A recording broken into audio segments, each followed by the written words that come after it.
황태자 교육을 받으셔야 되는데 그러면 황태자 교육을 받으셔야 되는데 그러면 국악계에서는 황태자까지는 아닌데 약간 꽤 그래도 괜찮은 교육을 받았다 그런 좀 느낌이 있고 독일 생활을 몇 마디 좀 감추려보면 춥고 배고프고 우울했다 약간 이렇게 좀 말씀드릴 수 있을 것 같은데 KBS로 가시더니 방송인이 다 되셨네요.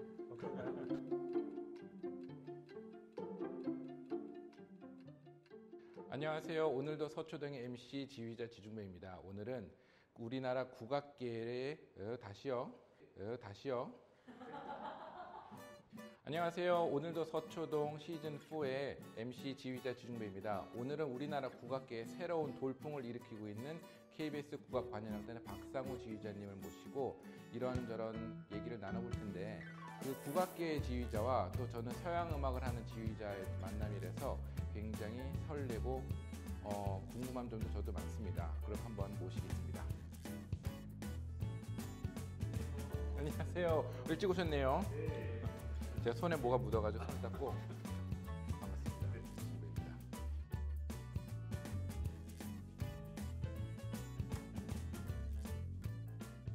너무 더웠죠? 오시는데. 그래도 오늘은 조금 아침에 그래요? 이게 날 시원한 바람이 불더라고요. 저는 일주일 전에 독일에서 한국 들어와가지고 네. 이 습하고 너무 더운 게 그렇죠. 갑자기 조금 이렇게 몸이 피곤해지더라고요. 그래서 오늘 이 더운 낮에 우리가 만나가지고 우리가 가볍게 홍차를 마시는 것보다는 시원한 맥주와 이렇게 안주를 간단하게 만들어봤습니다. 그래서 일단 건배부터 반갑습니다. 프로스트 들어갈까요? 프로스트.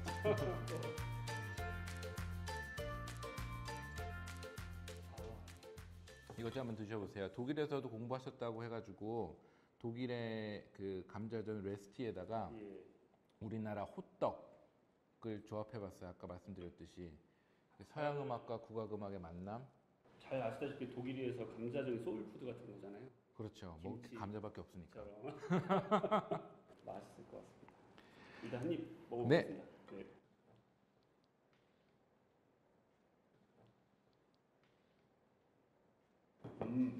좀 이 안에 들은 게 치즈예요. 네네.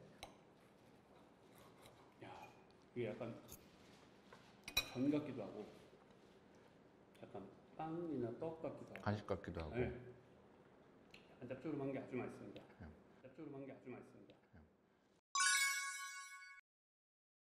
지금 KBS 국악관현악단 지휘자, 상임 지휘자를 맡고 계시잖아요. 네, 이제 작년 1월 1일부로 부임해서요. 이제 1년 한 7개월 이제 일하고 있습니다. 국악관현악단 하면은 서양 음악보다 오히려 지휘자라는 그 개념도 되게 생소했었고 그때 뵀던 분들도 정말로 이렇게 도인처럼 나이가 많으시거나 정말로 우리나라의 명인 같은 그런 분위기였는데 저도 이렇게 뉴스를 찾다 보니까 굉장히 우리나라 국악계의 커다란 변화라고 생각이 되더라고요. 그렇죠. 이제 이 어떤 하나의 장르가 이제 변화하는 데는 여러 가지 요소가 있는데 가장 큰 변화는 사실 뭐 인적 교체, 뭐 인적 변화겠죠. 세대 교체로 좀 대표될 수 있을 것 같은데 1, 2세대나 좀 그 연배의 선생님들께서 국악관현악을 만들고 꽤 오랫동안 그 국악관현악을 이끌어 오셨고 이제 2000년 초반 들어서부터 저희 세대 지휘자들이 조금씩 활동이 시작되고 이렇게 됐죠. 그러다가 이제 사실 그 국공립단체라든지 뭐 KBS 국악관현악단 같이 이렇게 큰 악단을 그냥 객원지휘가 아니라 이렇게 상임지휘를 맡는다는 건 사실 엄청난 책임과 그런 능력이 따라야 되는 일이기 때문에 작년에 제가 처음 이제 KBS 국악관현악단 부임했을 때 사실 국악계에서는 꽤 화제가 됐었어요. 그래서 국악계에서만 화제가 아니라 그 서양 음악하는 저희 또래, 저희도 우리 또래니까 또래 지휘계에서도 굉장히 화제가 됐었거든요. 네. 그런 줄은 몰랐었습니다. 그런 줄은 몰랐고 다들 그런 일이 있으면 본인들은 몰라요. 예, 주변에서도 그렇고 다음 세대 지휘자로서 좀 잘 해내야 이 국악관현악이 계속적으로 발전할 수 있다 이런 생각하고 있기 때문에 하여튼 부임한 이후로는 계속 열심히 하고 있습니다. KBS 국악관현악단은 어떻게 보면 일반 분들에게 생소할 수도 있어요. KBS 네. 교향악단은 우리가 많이 알려져 있고 네. 많이 드러나 있는데 KBS 국악관현악단은 어떤 단체인가요? 1985년 네, 그 KBS 방송국 내에서 국영 방송에서 운영하는 최초의 국악관현악단으로 창단이 내년이 이제 40주년이 되는 역사를 지니고 있고요. 현재는 KBS 국악관현악단이 현재도 사실 우리 대한민국에서 유일한 방송 국악관현악단이에요. 그래서 역사적으로 봤을 때도 저희가 아마 전국에 있는 국악관현악단 중에 거의 두 번째나 세 번째 정도 빨리 생산된 악단인 것 같아요. 그럼 방송 국악 관현악단이랑 일반 뭐 시립 아니 국립국악관현악단은 그 역할의 차이가 있나요? 가장 큰 차이가 이제 방송 프로그램 제작에 저희가 역할을 하느냐. 일반 시립 악단들이나 뭐 국립 악단들 같은 경우에는 이제 소속된 시도 단체, 시도나 아니면 극장에서 어떤 자체적인 제작 공연을 위주로 그런 활동들을 하고 있는데 저희 KBS 국악관현악단은 당연히 방송국에 소속이 되어 있다 보니까 저희가 그래서 방송 제작에 국악이 필요하면 저희가 출연도 하고 또 뭐 지방 총국들이 있기 때문에 그런 곳을 뭐 찾아가는 음악회 같은 것들도 지속적으로 하고 있고 그다음에 저희가 또 자체적으로 운영하고 있는 뭐 시청자 감사 음악회나 아니면 정기 연주회 같은 것들 통해서 또 국악관이라는 어떤 예술적인 부분을 보여드리기도 하고 그렇기 때문에 저는 저희 악단을 정의할 때 그렇게 얘기합니다. 가장 왼쪽에서부터 가장 오른쪽까지를 다 소화해내야 되는 악단. 멀티로 연주가 되는. 근데 저는 이제 굉장히 궁금했던 부분이 그러면은 원래 국악 악기를 전공을 하셨고요. 네. 어떤 걸 하셨었죠? 사실 어렸을 때는 원래 타악을 했었어요. 그 소위 사물놀이라고 하는 그런 타악기로 처음에 이제 국악을 시작을 했고 이제 서울 국악예고 당시 지금 이제 국립전통예술고등학교로 바뀌었는데 서울 국악예고에 타악으로 진학을 하고 필이라고 하는 관악기가 있어요. 이렇게 조그맣게 엄청 작은데 소리는 큰. 그렇죠. 작은 고추가 맵다. 맞습니다. 국악기 중에 소리가 제일 큰 악기이기도 하고요. 그 악기를 이제 고등학교 때 전공을 하고 제가 대학을 가던 해에 제가 나온 학교에서 처음으로 국악 관현악 지휘 전공이 생겼어요. 아, 지휘 전공이 생겼군요. 그게 궁금했어요. 그 과정이 어떤지. 서양 음악은 자연스럽게 과도 있고 유학하는 방향도 있고 한데 또 접하는 것도 많고요. 사실 국악 관현악에도 전문적인 지휘자들이 존재하지 않았었거든요. 점점점 시대가 지나면서 이제 음악적인 내용이 점점 복잡해지는 거예요. 서양 음악의 어떤 그런 요소들도 많이 가져다가 작곡을 하고 현대음악적인 작품들도 나오고 이러면서 전문 지휘자가 필요하다라는 인식이 이제 우리 국악계에 생겨나기 시작한 거죠.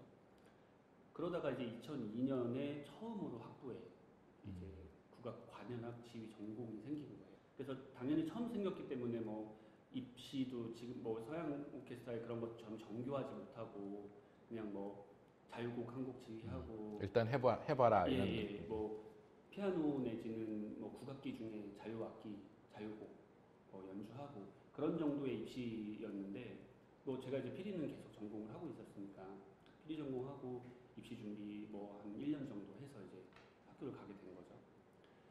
학교를 가고 나니까 사실 당시에 학교 입장에서도 학생이 한 명이 들어왔는데 이 아이를 위해서 뽑아는 놨는데 뭘 어떻게 가르쳐야 되는지 잘 모르겠는 거예요. 그래서 이제 서양 오케스트라 지휘자 선생님 오셔서 강의도 열어서 이제 수업도 받게 해주시고 그다음에 뭐 나름 그 국악 관현악을 좀 지휘할 수 있게 이렇게 관현악단도 학교에서 조직을 해주시고 약간 이제 그런 식으로 하나씩 만들어가면서 시도를 하고 실험을 했던 그런 맞습니다. 시기였네요.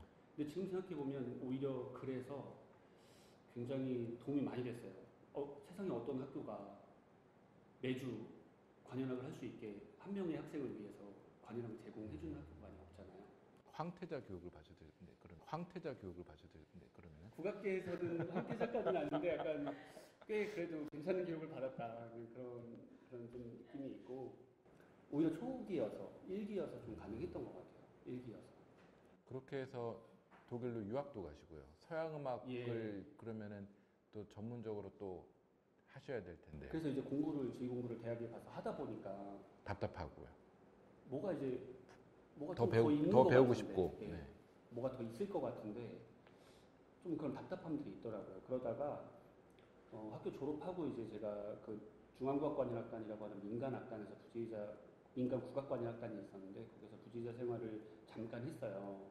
그러면서 2013년에 국립극장에서 단테의 신곡이라는 그 한태숙 연출의 아주 대형 작품이 하나 있었는데 국립창극단이 하는 거기에서 이제 제가 굉장히 어린 나이에도 불구하고 어떻게 운이 좋게 지휘자로 발탁이 돼서 그 음악극을 지휘를 했는데 그때 당시에 편성이 국악기도 있고 서양악기도 있고 이렇게 좀 배합되어 있는 그런 편성이었어요. 그래서 막 이제 준비해서 지휘를 하는데 당초에 서양악기를 모르겠는 거예요. 이분들한테 뭔가 지휘자로서 디렉션을 줘야 되는데 잘 모르니까요, 악기를. 선생님이 만약에 국악관연악단 딱 오시면은 이 뭐지, 가야금은 왜 저런 소리가 나는 거지? 그 음악은 만들겠는데 답답함이 생기죠. 그렇죠. 잘 모르니까. 네. 조심스러워지고. 맞습니다. 그래서 이건 서양음악 공부를 좀 많이 해야겠다. 내가 지휘자로 더 성장하려면. 그래서 준비를 이제 그때 계기가 돼서 준비를 한 거죠. 그래서 한 2년 정도 한국에서 준비하고 2015년에 이제 독일로 유학을 갔죠. 어떠셨어요? 그럼 독일을 딱 가셨을 때 서양 음악을 공부하는 예. 또 새로운 도전이 생긴 거잖아요. 서양 음악 지휘를. 독일 생활을 몇 마디로 좀 이렇게 간추려 보면 춥고 배고프고 우울했다. 약간 이렇게 좀 말씀드릴 수 있을 것 같은데 국악은 제가 어렸을 때부터 이렇게 쭉 해온 음악이기 때문에 자연스럽게 되는 것들이 있었는데 약간 서양 음악 공부를 제대로 시작을 하고 나서는 가나다라를 다시 배우는 느낌이었어요. 그래서 실제로 유학 생활을 위해서 이제 독일어 공부도 언어 공부도 준비를 해야 되고 음악적인 언어도 완전히 새롭게 공부를 해야 되는 상황인 거예요. 그래도 그 한 4년 정도의 그런 입시 준비부터 막 그런 어려운 시간을 다 보내고 나니까 국악을 하는 입장에서 서양 음악을 그냥 똑같은 입장에서 독일이라고 하는 어떤 클래식의 본고장에서 그렇게 준비하고 했다는 그 4년의 시간이 저한테는 엄청나게 큰 자산이 됐어요. 그래서 한국 와서는 어떤 음악을 해도 또 국악을 바라보는 눈이 더 깊어졌고 그래서 유학 생활이 저한테는 춥고 그러면 성공한 거네요. 공부를 잘 알면 춥고 배고프고 예. 일을 갈면서 공부를 해야 되는. 예. 그래서 그때로 다시 돌아오고 싶어요. 저는 예전에는 저도 그런 생각 되게 많이 했거든요. 그때로 돌아가면 더 잘할 수 있을 것 같은데 그랬는데 제가 지금 딸이 하나 있어요. 4살. 딸 낳고 나서 그런 생각을 한 번도 안 했어요. 돌아가면 내가 평생 애기 낳기 전까지 저만 생각하고 살았거든요. 열심히 해야 됐으니까 약간 타인을 위한 삶을 딸 낳고 처음 해본 거예요. 그러니까 내가 누워있고 싶어도 딸이 울면 일어나서 뭘 해야 되고 약간 이게 되게 힘든데 약간 유학의 뭔가 삶 자체가 이타적으로 변하는 그런 그럼 그 전에는 아내분께는 그렇게 안 전혀 하셨다. 이거 살려주세요. 제 와이프가 워낙 현모양처여가지고 다 이렇게 챙겨주고 막 그랬었는데 요즘 제가 막 딸을 챙기다 보니까 KBS로 가시더니 방송인이 다 되셨네요. 이렇게 가족 좀 팔아야 소희야 아빠야. 서양 오케스트라가 하는 프로그램에 비해서 한 공연에 협연곡이 굉장히 많더라고요. 그것도 특별한 어떤 이유가 있는지 알아요? 명확한 이유가 있습니다.